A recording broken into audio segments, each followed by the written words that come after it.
macam ya. Ya. Semua venue besar yang bisa melenggarakan itu ya ke depannya menurut gue. Kalau Iya. memang venue bisa memastikan visitor bisa aman dan nyaman, selamat sentosa, damai, istimewa, aman semuanya.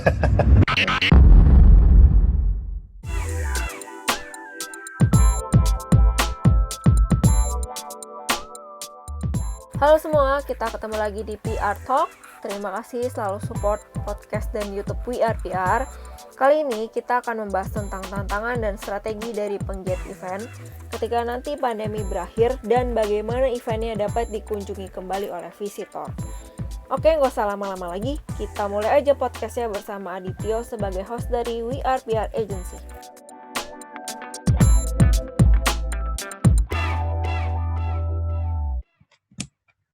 Yes, halo YouTube, halo Instagram, halo podcast, PR Talks coming back. Kita balik lagi di acara PR Talks segmen ketiga.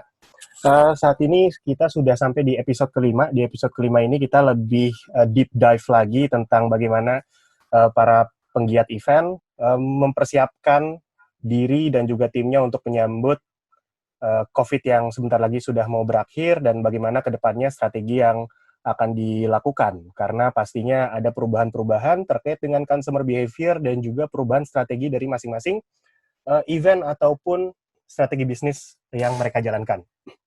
So, gue happy banget di kesempatan kali ini bisa ngundang teman-teman yang selalu berjuang bareng, terutama khususnya di industri event. Di sini ada Om Rian dan Sylvie, dua-duanya adalah teman baik gue. Kita masih sering bekerja sama di event organizer atau di exhibitions, di mana mereka juga masih aktif bekerja dan berkarya di salah satu perusahaan international exhibition, tepatnya di Jakarta. Berbeda kantor, tapi karyanya tentunya sangat membantu bagi industri di mana mereka berkarir. Di sini kenapa gue undang Rian, selain karena teman baik dan juga sering bertukar pendapat, Rian ini orang yang sangat inspiring banget, inspiratif, dan banyak banget ide-ide yang kreatif, kadang gila, tapi ya unik gitu. Banyak banget usaha-usaha yang dibuat Rian, khususnya untuk dunia marketing gitu ya, sampai terakhir masih terus berkarya di bidang videografi dan juga brand storytelling. So, here we come, Rian. Welcome to join PR Talks in We Are PR.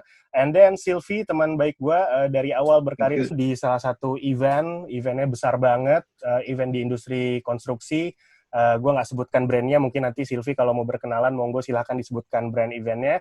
And then sekarang Sylvie sudah mulai masuk ke dunia marketing untuk bidang database and also CRM, if I'm not mistaken. So, welcome Sylvie, udah join bareng PR Talks di edisi kita hari ini. Dan last but not least, ini adalah guru gue sendiri, Bu Ella, tapi panggilan deketnya gue panggil Mami Ella. Kenapa? Karena Bu Ella ini atau Mami Ella ini adalah maminya PR di We Are PR Team gitu. Jadi pastinya insight-insight tentang PR dari praktisi yang sudah hadir hari ini, baik Rian, Sylvie, dan Mami Ella bisa menambah insight buat teman-teman PR people, khususnya para marketer yang rata-rata pendengar PR Talk ini masih di usia mahasiswa, dan ada juga beberapa fresh graduate yang memang sedang meniti karir di industri PR saat ini. So, intinya gue mengundang mereka sendiri di acara PR Talks ini karena mereka ini nggak lain dan nggak bukan adalah stakeholder dari We Are PR. Dalam artian, tanpa kehadiran mereka bertiga, We Are PR nggak akan pernah berhasil pada titik sampai saat ini. Dan pastinya kita masih terus akan berkembang. So, pertanyaan pertama mungkin gue pengen ice breaking dulu sama narasumber yang udah hadir. Halo, Rian. Halo. Tio. Yes, gimana Rian kondisi saat ini nih, aktivitasnya apakah ada perubahan atau sama aja? Baiklah ya, kayak kita semua tahu kan, di keadaan segini ya semua kita yang ada di kantor ya kerja di rumah lah sementara, sampai ngikutin peraturannya pemerintah, sampai ada pengumuman lebih lanjut. Oke. Ya gini-gini. Tapi semua aktivitas kegiatan internal meeting semua jalan di rumah masing-masing gitu ya. Jadi nggak ada kegiatan di kantor dong. Oh, ada kadang-kadang ya kan. Cuman kita perlu izin khusus kan. Cuman ya dibilang intens banget sih. Kalau masalah meeting saya lebih intens daripada di kantor sih menurut gue. Capean di rumah sih. Capean di Gak rumah kemana-mana. ya. Telepon bisa sampai 3 jam, 4 jam tuh telepon gitu. Ya, gitulah kira-kira ya. Berubah ya berarti aktivitas kantornya, terus aktivitas timnya pun juga pastinya berubah. Oke. Thank you insight-nya. Nggak jauh berbeda seperti narasumber yang sering gue undang di PR Talk sebelumnya, ya pastinya ya berubah semuanya. Kalau Silvi gimana nih? Di aktivitas sekarang di kantor berubah atau sama aja? Atau ada hal-hal baru yang lebih menarik untuk di-share? Berubah sih. Sekarang sih sama lah kayak Rian, kurang lebih WFH aja di rumah. Ngapa-ngapain di rumah gitu. Buat gue sih kadang-kadang ada efektifnya aja kalau misalnya lagi ngerjain itu, entah data atau apa gitu, gak ada distraction-nya gitu.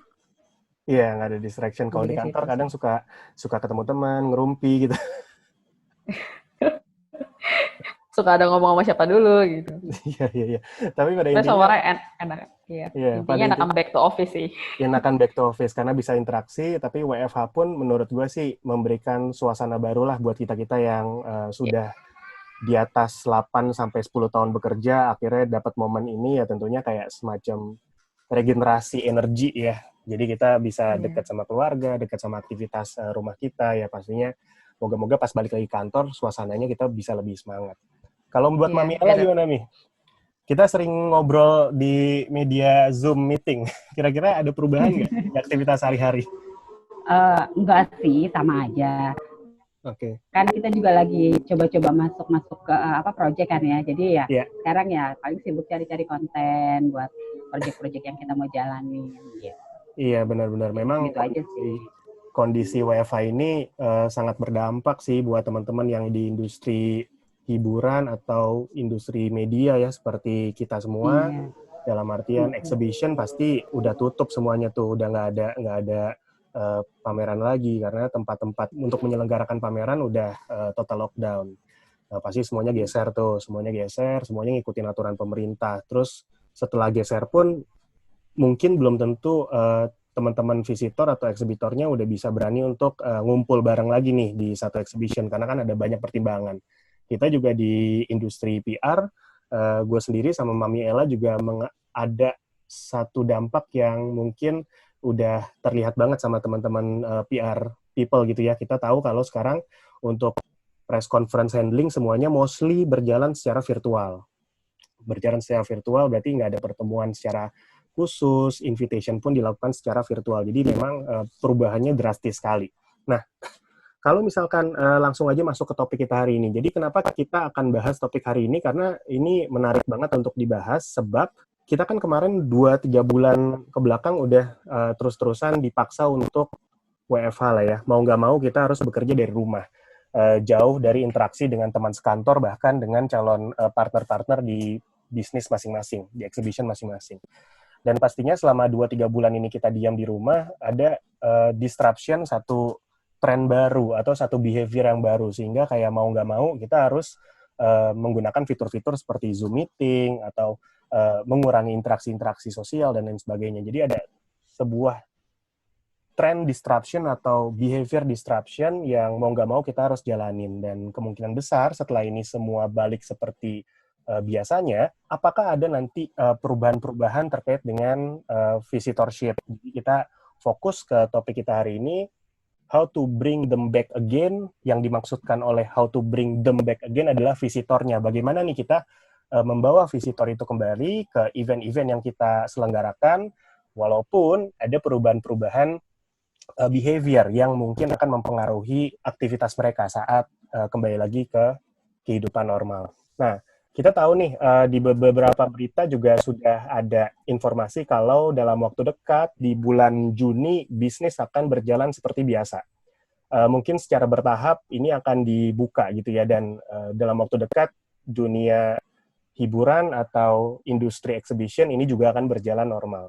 Nah, gue pengen tanya pandangan pribadi dari masing-masing, dari teman-teman gue yang udah gue undang di PR Talks hari ini, dan mereka adalah expert di bidangnya. Kira-kira menurut pandangan pribadi, setelah ini kita akan ada pembukaan di awal Juni, apakah ada pengaruhnya terhadap kunjungan visitor nih di masing-masing event atau acara yang kalian selenggarakan. Mungkin dari Rian dulu nih. Bro Rian gimana, Bro?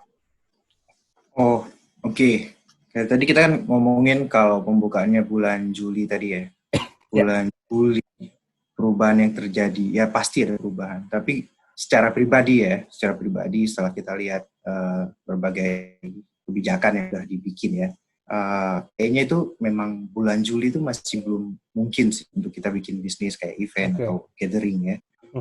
Karena kalau kita lihat aja ya, memang event ini sendiri memang kendaraan yang udah kendaraan buat penyebaran virus ini sendiri kan, itu satu, itu udah impact-nya udah kena nih di kita nih di event organizer kayak kita ini.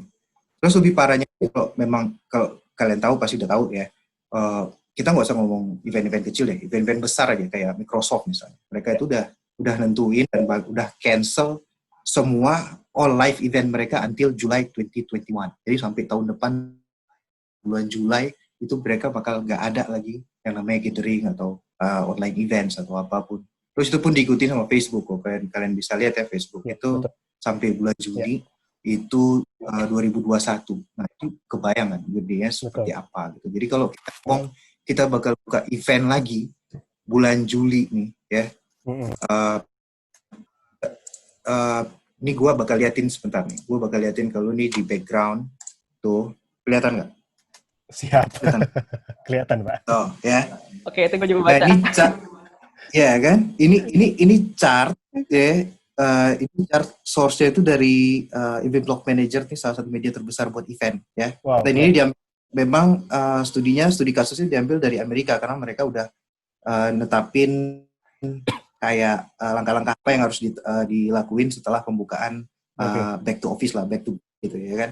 Guideline kan namanya America Back to Business Again, lupa gue namanya kayak gitu deh. Nah di sini dilihatin April, Juni, Juli, September kemungkinan kita untuk bikin event itu nggak mungkin, unlikely ya kan, nggak mungkin.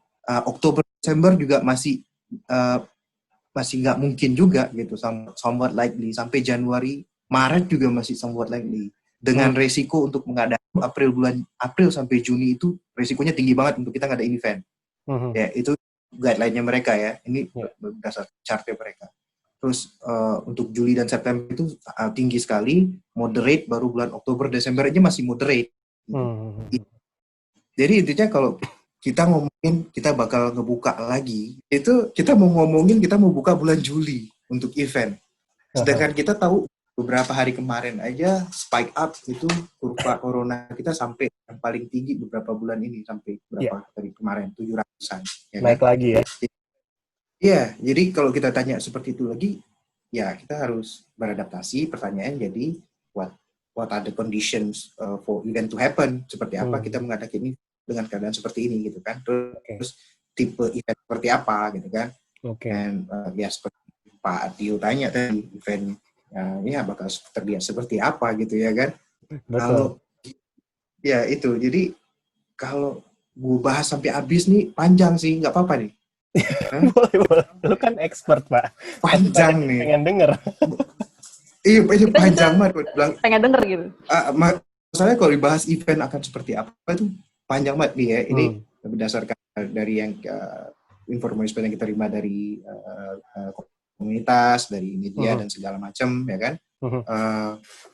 Untuk event itu bisa berjalan itu kita ambil studi kasus lagi di Amerika, ya kan, mereka udah netapin dengan jelas. Kalau di sini kan kita nggak bisa ngambil ketegasan lah seperti apa event tersebut belum jelas gitu. Kalau di sana mereka udah kalau event itu boleh dijalankan pada saat namanya pay stage.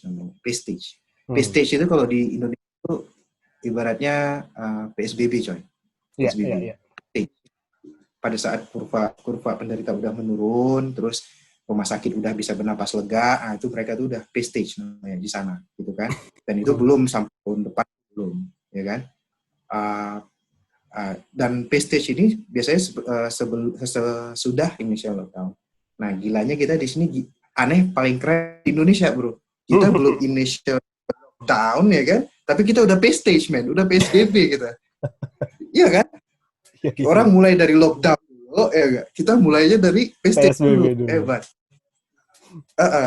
Nah, di PStage itu mereka bagi ke dalam 3 lagi, ke dalam 3 guideline, bagi ke dalam 3 tahap. Jadi pas tahap yang pertama itu, ya 3 fase itu tahap pertama pas di PStage itu mereka boleh ngadain event tapi social distancing, guideline-nya ya. Social distancing-nya tetap, terus tetap ada temperature check, ya kan? Jalanin isolasi, terus ada contact tracing, mereka tetap nge-track orang-orang yang kena terimbas infeksi. Terus coronavirus test juga harus tetap mereka lakuin. Nah, itu tahap pertama, ya kan? Tapi itu tetap pada tahap pertama, habis stage itu mereka belum ada boleh ada gathering, belum ada boleh event, meeting segala macam, mereka belum ada. Nah, Indonesia gimana? Gua belum hubungin Asprafi. Nah, pas yang stage yang kedua, pas setelah PSBB, setelah initial lockdown itu, baru nih kelihatan nih kita sebagai orang event, kita boleh bikin event. Tapi tetap di sana itu grup yang lebih besar daripada 10 itu nggak boleh. Jadi kebayang kan? Udah kecil nih, maksudnya ciri-cirinya seperti event seperti apa yang bakal ada nanti setelah ini. Kalau meeting group larger than 10, nggak boleh lebih dari 10, berarti udah kebayang kan? Pasti event-event besar gulung tikar. Nggak lah, nggak kayak gitu. Event-event besar pasti event-event pasti ada tantangan lah gitu ya. Ada tantangan buat mereka gimana mereka bisa melewati masa sulit ini, karena mau nggak mau mereka dipaksa untuk tidak menyelenggarakan kegiatan apapun. Berarti poinnya dalam artian tantangan setelah kita bisa membuka aktivitas bisnis bukan dari sudut pandang visitor dulu nih. Kita memiliki tantangan dari sudut pandang regulasi. Di mana harus jelas betul dong setelah ini pintunya dibuka, regulasi yang harus berjalan seperti apa. Seperti apa? Yes, betul. Jangan sampai seperti yang diomongin sama Bro Rian tadi.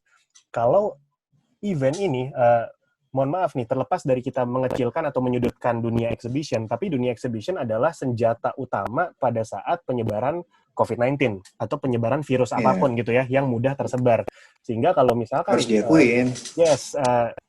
Pemegang regulasi, mau itu dari asosiasi pameran, mau itu dari pemerintah, tidak hati-hati, bisa jadi begitu kita buka kembali bisnis, event semuanya berjalan, karena ya namanya pebisnis pasti pengen dong eksekusi secepatnya supaya cash flow-nya jalan gitu ya. Tapi ketika nggak ada pertimbangan, semua dibuka dan masyarakat Indonesia kan kagetan ya, begitu eventnya muncul mungkin pada rame lagi, and then COVID bisa kurvanya naik lagi, bisa spike up lagi. Nah, itu yang mesti hati-hati sebelum kita ngomongin masalah visitor mau nggak sih balik lagi ke event-event ini setelah adanya pembukaan gitu. Oke, thank you Bro Rian. Nah, ini kebetulan Silvi udah nungguin nih. Silvi gue kenal megang database, jadi tahu bener customer centric, customer insight. Bagaimana sih si customer itu kurvanya atau repetitionnya untuk mengunjungi sebuah event dari sisi data dan dari sisi CRM gitu ya. Gue pengen tanya nih pandangan Silvi secara pribadi yang biasa membaca data atau kurva kunjungan visitor. Menurut lo besok nih setelah kita buka kembali untuk bisnis boleh berjalan, gimana? Apakah visitor mau tetap datang atau bakal malah memperburuk kurva kunjungan? Sil? Kalau dari gue sendiri sih itu depends on eventnya. Baik lagi, kita kan ada kalau misalkan seperti pameran gitu kan ada 2 macam, B2B atau B2C. Dan juga kalau misalkan B2C, let's say benar kata orang Bian itu kita harus perhatiin dulu protokol dari segi kesehatannya segala macam. Nah, tapi dari sisi pengunjung sendiri, saya rasa itu mungkin animonya malah akan positif. Karena let's say kita lihat aja kalau misalnya kayak yang di luar kota gitu ya, mall pada buka nih, padahal lebaran masih PSBB nih, udah pada belanja aja gitu. Dan mereka nggak peduli tuh nggak ada PSBB apa enggak ya kan, gitu. Mungkin itu emang akan backfire ke kitanya kalau misalnya kita nggak ada perhatian dari segi kesehatan atau social distancing-nya gitu. Cuman gue yakin sih karena setelah lockdown ini pasti akan ada yang namanya seperti revenge shopping gitu. Contohnya kayak kemarin-kemarin yang gue lihat kayak di Cina setelah open lagi locknya itu kayak ada pembukaan store Hermes yang ngantri panjang banget ya. Terus dia sehari aja tuh bisa raup berapa M gitu dari belanjanya gitu. Consumer behavior-nya itu tinggi sih kalau di Indonesia. Cuman dari sisi penyelenggaranya memang harus adapting ke new normal lagi. Gitu. Iya. Kita juga mesti hati-hati ya, karena dalam artian gini, benar juga sih kata Silvi. Gue kemarin ngelihat beberapa postingan di sosial media sama di berita, sebenarnya sedikit sedih sama sedikit jadi hiburan gitu loh. Dalam artian bukan hiburan yang menghibur, tapi hiburan yang kayak, aduh Indonesia tuh gini banget sih. Kenapa? Soalnya kayak kita udah tahu nih, ini penyakit COVID bukan penyakit yang sepele lah, banyak angka kematian, tapi begitu besarnya keinginan warga negara kita sendiri untuk memenuhi kebutuhan yang menurut gue ini kebutuhan tersier. Kenapa bukan kebutuhan primer? Karena kebutuhannya itu adalah belanja barang-barang untuk lebaran, gitu. Belanja baju baru, belanja sepatu baru. Ini kebutuhan tersier banget, bukan kebutuhan primer. Kebutuhan primer lu belanja obat, lu belanja beras dan lain sebagainya. Dan itu ngumpul di pasar, ngumpul di swalayan. Bahkan ada beberapa kota yang di mana ada swalayan yang seharusnya sudah dilarang, tapi dibuka gitu ya, dan itu yang ngumpet-ngumpet sama petugas daerah setempat gitu, dan itu sungguh sangat disayangkan. Makanya gue bilang menjadi hiburan, bukan hiburan positif, tapi sebenarnya kayak hiburan negatif buat gue yang mantau berita gitu kan. Dan tentunya sebagai penyelenggara event ya kayak tadi Silvi bilang, ngelihat dari fenomena seperti ini kayaknya sih baik untuk event B2B maupun B2C, namanya orang Indonesia begitu ada event dibuka ya senang-senang aja, kemungkinan besar mereka akan kembali lagi ke eventnya. Tapi walaupun pasti ada perubahan jumlah, apakah jumlahnya besar atau kecil, yang berkurang, ya kita nggak tahu. Kalau gue pribadi sih akan melihat kemungkinan ada penurunan data visitor. Tapi penurunan sebesar apa ya nggak mungkin signifikan. Kalau gue ngelihat beberapa hari ke belakang, animo orang Indonesia tuh kayak udah nggak memperhatikan PSBB lagi. Mungkin gue bisa bilang PSBB jadi nggak efektif gitu ya. Karena orang tetap aja berkumpul dan bergerumul. Gitu. Tapi yang perlu di-highlight adalah penyelenggara event harus hati-hati. Harus hati-hati ketika kita menghandle customer behavior yang seperti ini. Di mana isu media ini sangat kuat untuk menggiring opini publik. Gitu ya, ketika penyelenggara event sudah membuka, terus ternyata animonya besar, tinggi, dan dilihat oleh publik ini menjadi hal yang sangat negatif, itu akan memberikan dampak secara publication kepada si event tersebut, dan in return mungkin di edisi-edisi berikutnya bukannya ini menjadi hal positif, justru bisa menjadi hal negatif. Begitu kali Silvia. Kalau menurut lu gimana? Kalau di beberapa pengalaman lu ke belakang, lu kan pernah ada pengalaman kayak handling event terus ada force major gitu. Tiba-tiba entah ada demo lah, entah ada hal-hal yang membuat event itu harus mengalami kunjungan yang sedikit gitu. Kalau kita kaitkan dengan fenomena si COVID ini, ada pembelajaran apa nggak sih dari experience lo sebelumnya yang nantinya kita harus lakukan hal-hal ini nih gitu? Just pengen tahu aja. Kalau dari yang sebelumnya sih mungkin lebih ke kalau misalkan dadakan ya ada force major ya, kita harus bisa memberikan informasi itu sih, lebih ke misalkan di sosial media atau dari media partner kita sendiri gitu. Yeah. Informasinya harus clear, tersalurkan gitu ke masyarakat. Atau misalkan kalau misalnya kita udah membuka event lagi ya dengan jelas kita harus ada misalkan kayak statement, nanti di event kita akan ada penerapan protokol seperti ini. Jadi pada saat mereka datang tuh mereka yang udah aware gitu. Oh, misalkan bakal ada social distancing juga. Misalkan akan dibatasin kunjungannya, misalkan dalam sebuah event itu kita maksimal berapa orang yang ada di dalam, kayak gitu sih. Lebih ke situ concernnya. Nah, balik lagi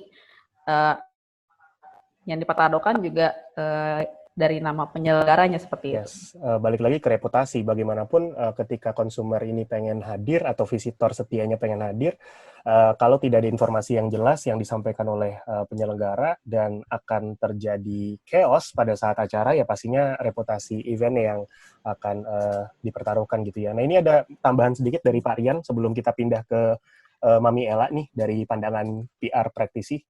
Rian ada mau nambah apa, Ran? Rian? Iya, tadi sebenarnya gue belum masuk ke konklusi, mau ngomongin tadi kan seperti apa gitu kan ujungnya kan. Kita kan ngomongin itu kan kira-kira kan.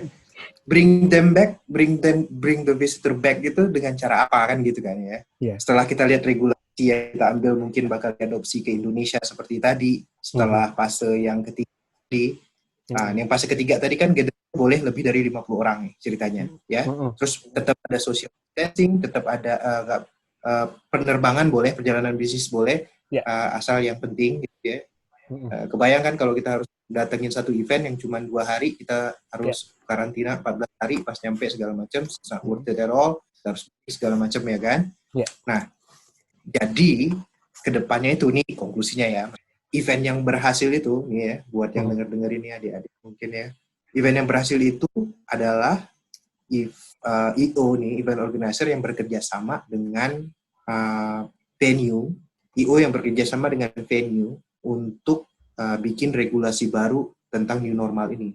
Jadi kita harus berubah gitu. Kita harus mastiin, kita harus mengasuransikan semua visitor kita tuh bakal baik, semua dalam kondisi sehat segala macam. Nah, ini bakal merubah semua kan, mulai dari cara registrasi, lu jalannya harus signage sudah mesti benar, registrasi udah mesti ada distancing, terus sudah ada izin segala macam. Nah, ini perlu kerjasama venue, Pak Tio. Jadi kalau kita tanya event seperti apa yang berhasil ke depannya, ya kan, Bro Tio, itu yang bekerja sama dengan venue jawabannya. Kalau venue-nya bisa benar-benar menjalankan regulasi yang benar-benar bikin aman dan buat visitor dan eksibitor nih, mengenai dari sisi kesehatannya, mulai dari social distancing, terus segala macam ya, semua venue besar yang bisa melenggarakan itu ya ke depannya menurut gue. Kalau memang venue bisa event yang seperti itu bisa memastikan visitor bisa aman dan nyaman, selamat, sentosa, damai, istimewa, aman. Iya, get it, understand. Kira-kira seperti itu, ya. Keren banget, ya sebenarnya benar sih, karena ya kita harus bersahabat dengan COVID gitu ya. New normal bukan sesuatu hal yang menakutkan, karena new normal adalah sesuatu hal yang umum terjadi ketika kita mengalami sebuah fasenya sudah akan kembali membaik, pasti ada perubahan-perubahan, which is new normal, dan kita harus bersahabat justru dengan new normal. Menarik dengan statement Rian tadi, ternyata kolaborasi itu penting, bukan hanya antara penyelenggara event dengan eksibitor maupun visitornya, tapi penyelenggara event dengan beberapa partner lainnya, seperti penyedia jasa venue, kontraktor, atau mungkin penyedia jasa teknologi terkait dengan bagaimana nih menghandle jumlah visitor pada saat registrasi dan lain sebagainya, supaya nggak ada indikasi event tersebut malah memicu kembali spike untuk kenaikan angka COVID-19 seperti itu. Nah, dari sisi public relation sendiri, Mami Ella pastinya kan pantau terus nih terkait dengan COVID, apalagi ada pembukaan baru nih nanti besok yang akan ditujukan untuk pelaku bisnis industri. Menurut Mami nih, kita fokus ke dunia exhibition ya, industri pameran. Menurut Mami dari PR sendiri, apakah ada pertimbangan yang harus dilakukan oleh masing-masing penyelenggara event terkait dengan public relation masing-masing?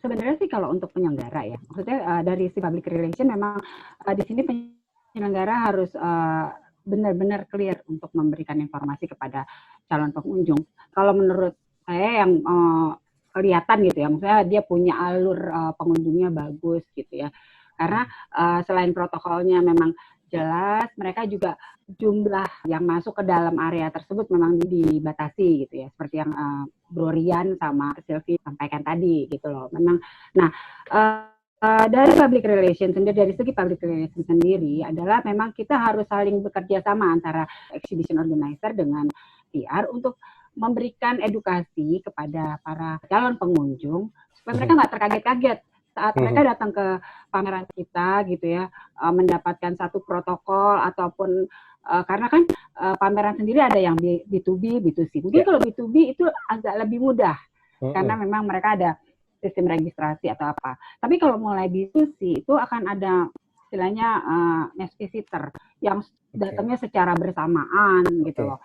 Nah, kalau kita bisa bekerja sama antara exhibition organizer dan juga media untuk menyampaikan segala informasi secara jelas, saya rasa sih harusnya sudah mulai bisa mempersiapkan diri menghadapi pembukaan yang secara bertahap atau new normal yang disampaikan ke semua orang atau yang mulai dikenal lah ya, disebutnya new normal.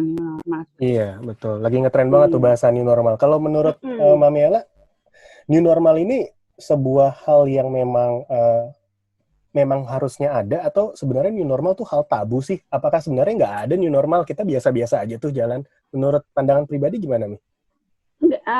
kenapa disebut mungkin karena ada beberapa behavior kita yang berubah setelah ada COVID, gitu ya. Sehingga memang walaupun normal, tapi tetap ada sesuatu yang baru yang diterapkan, gitu loh. Kalau dibilang nggak ada, ya tetap kita nyatakan memang ada, gitu loh. Sesuatu walaupun normal, tapi ada sesuatu yang baru yang mulai berkembang di masyarakat dunia lah ya, dengan adanya COVID-19 ini. Benar, dan apalagi kalau boleh ditambahkan untuk di industri event sendiri, benar kata Rian tadi pada saat pembukaan, Facebook itu sudah pasti mundur gitu ya. Terus Google mundur. Apple Worldwide Developer Conference merubah dari jadwal yang harusnya offline atau pertemuan gitu ya, merubah menjadi virtual. E3 salah satu exhibition terbesar untuk industri game dan pop culture merubah tanggal eventnya dan mengkonversi beberapa pertemuan seperti gaming turnamen menjadi virtual gaming turnamen dan mulai berjalan gitu. Sekarang jadi ada fracture nih, marketnya berubah nih. Ada event yang offline semuanya diundur nih pasti karena tadi ada fase-fase yang harusnya diterapkan gitu ya. Tapi yang online sekarang masih bisa terus-terusan berjalan. Menurut Mami terkait dengan hal tersebut ada dua jenis event sekarang. Offline yang nanti akan berjalan mungkin tahun depan sama online. Dari pandangan Mami gimana nih? Ada dua hal seperti ini. Apakah justru penyelenggara event harus lebih fokus ke online dulu atau tetap fokus ke offline-nya? Kalau menurut saya sih gini ya, kalau misalnya penyelenggara pamerannya memang harus pintar dan kreatif. Karena kalau misalnya mereka harus mau tidak mau ada hal-hal yang mereka harus penuhi terhadap kliennya, gitu ya. Ada yang dari offline mereka menjadi online sekarang gitu untuk bisa memenuhi tanggung jawab mereka kepada calon peserta yang memang sudah istilahnya teken kontrak untuk ikut dalam pameran tersebut. Nah, di masyarakat sendiri dengan adanya COVID-19 ini gitu ya, kehidupan mereka juga akan berubah gitu. Mungkin di satu sisi mereka jenuh dalam arti di rumah terus kan ya, begitu ada yang buka sedikit langsung penuh. Begitu juga mereka begitu offline gitu ya, dibuka nih pameran mungkin akan penuh. Dan begitu buka pameran bakalan kewalahan. Gitu kan, bakalan kewalahan gitu. Tapi dengan kebiasaan mereka di rumah sudah mulai online, mereka juga akan beberapa akan memilih online karena udah terbiasa, udah nyaman dengan kehidupan mereka sendiri. Berarti kedepannya kemungkinan besar bakal ada fracture market atau crack lah kalau di bahasa aku bilangnya crack nih, jadi kayak marketnya pecah gitu ya, fracture. Kalau nanti ada teman-teman atau visitor yang udahlah kita ikut online aja, toh value-nya sama aja, kita bisa bertemu virtual, dapetin insight dan lain sebagainya. Tapi ada yang generasi atau beberapa segmen visitor yang enggak, kita harus ketemu langsung, meet one by one atau ketemu muka atau seperti apa gitu. Karena kalau kita melihat event sendiri ada 7 behavior of event, di mana 7 behavior of event itu mewakili tujuan yang beda-beda.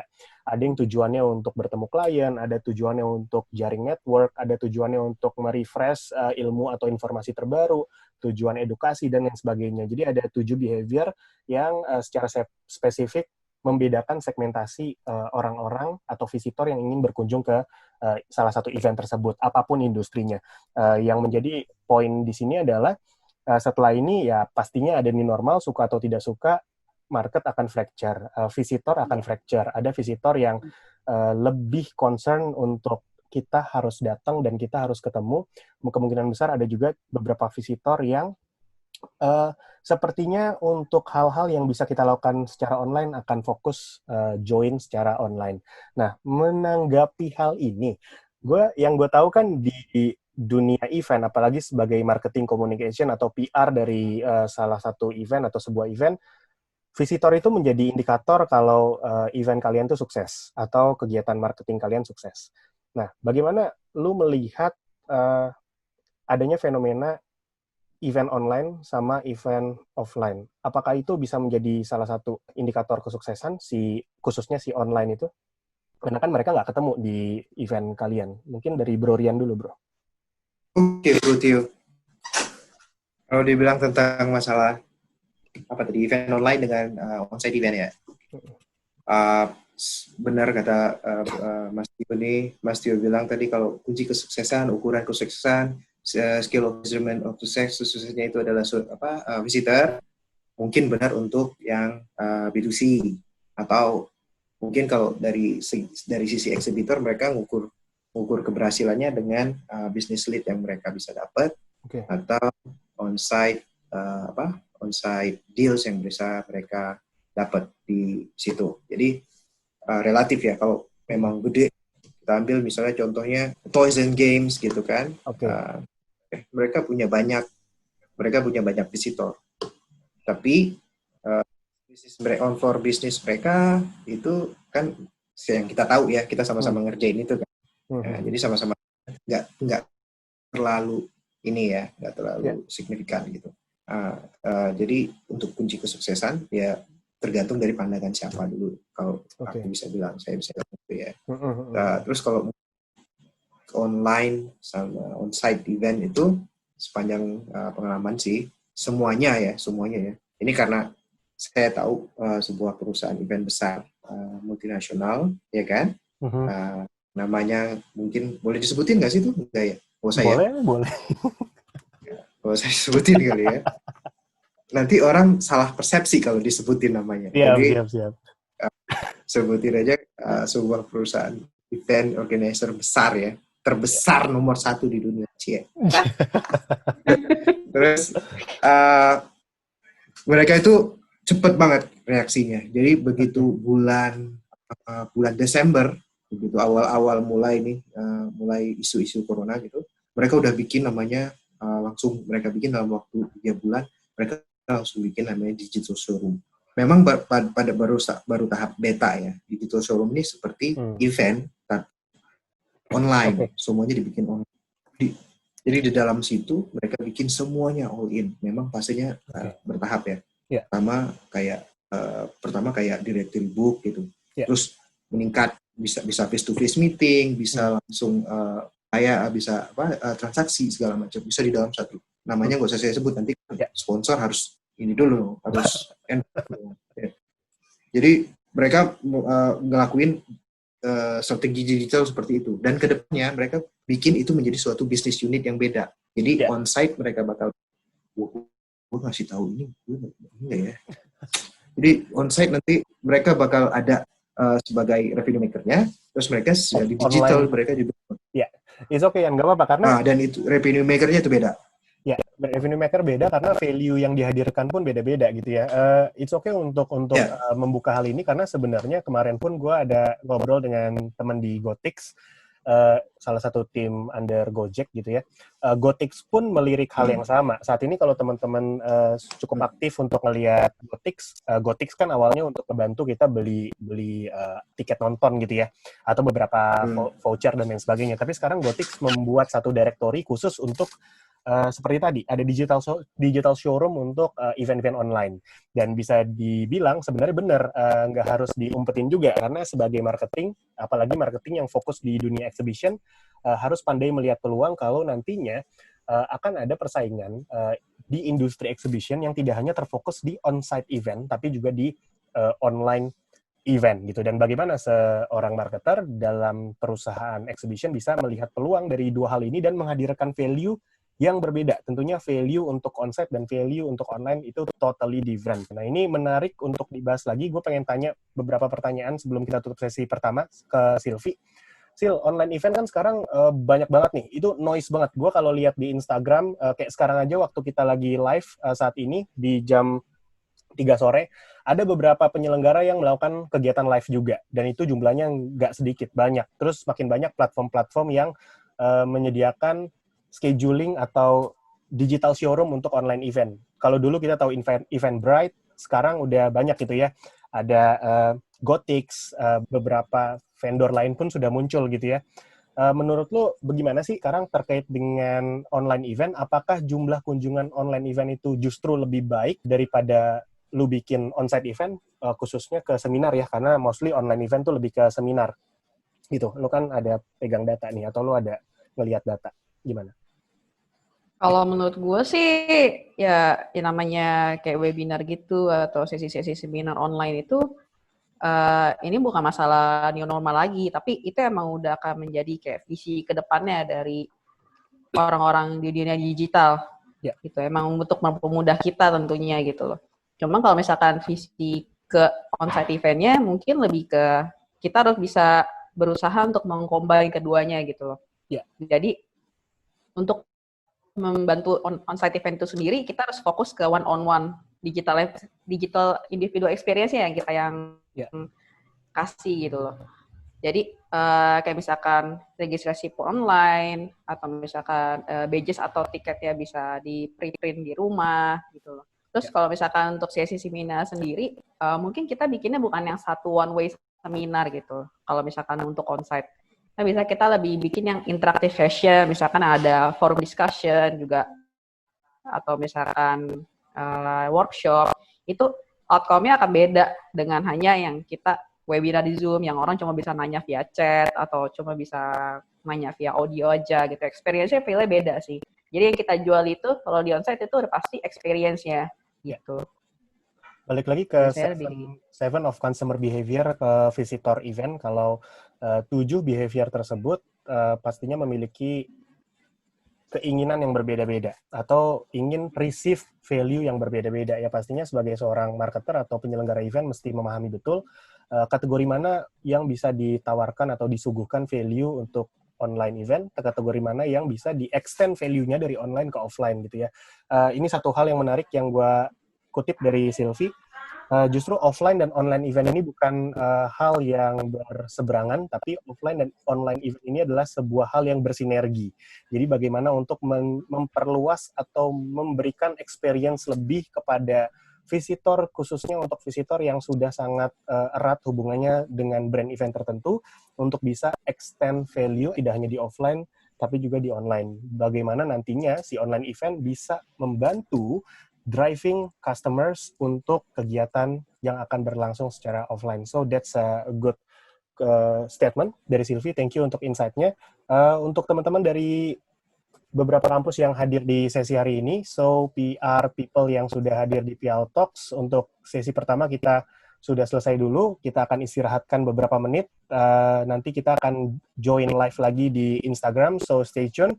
Kita masih akan terus berdiskusi tentang bagaimana kondisi setelah COVID-19 ini akan berlangsung, bagaimana melihat peluang dari new normal yang akan terjadi di masyarakat Indonesia pada khususnya, dan bagaimana membawa kembali minat visitor untuk ke event masing-masing. So we will be right back on discussion how to bring them back again.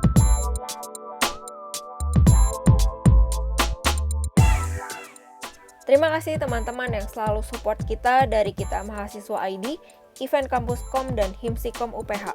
Jangan lupa leave a comment, follow, dan subscribe akun WeArePR. Tanya apa saja tentang PR dan marketing di DM Instagram @WeArePRNetwork. Semua akan kita jawab setiap hari. Bye!